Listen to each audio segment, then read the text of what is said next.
السلام علیکم ورحمۃ اللہ وبرکاتہ۔ ناظرین اکرام، اگر کوئی شخص یہ چاہے کہ آخری وقت میں جب اس کی روح قبض کی جائے تو اسے کلمہ نصیب ہو، اس کی زبان سے کلمہ جاری ہو جائے، تو ایک چھوٹا سا عمل ہے جس کو کرنے سے انشاءاللہ 100% آپ کو مرتے وقت ایمان نصیب ہوگا۔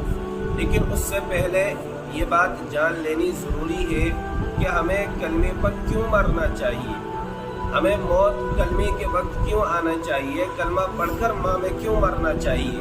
تو سمجھیے، کوئی آدمی دنیا کے اندر کتنا ہی نیک کیوں نہ ہو، کتنا ہی عبادت گزار ہو، کتنا ہی اللہ کے سامنے سجدہ کرنے والا ہو، ساری کی ساری زندگی اللہ کی عبادت کی ہو، لیکن آخری وقت میں جب اس کا انتقال ہو، ایسے وقت میں اسے کلمہ نصیب نہ ہو تو اس کی ساری عبادت ختم ہو جائے گی، اس کی عبادت کا اسے کوئی صلہ نہ ملے گا۔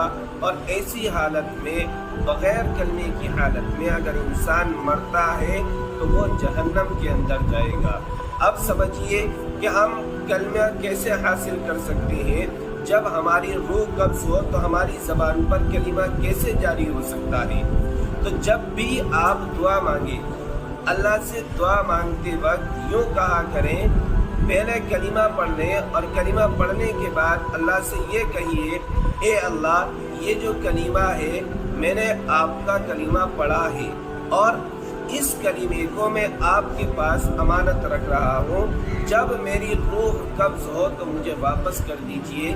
انشاءاللہ ایسی حالت میں وہ انسان آخری وقت میں کلمے والی موت پر مرے گا، کیونکہ اللہ کے ہاں وعدہ خلافی نہیں ہے، اللہ کے ہاں امانت میں خیانت نہیں ہے۔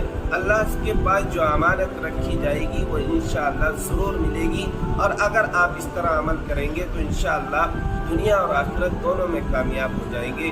اللہ عمل کی توفیق عطا فرمائے۔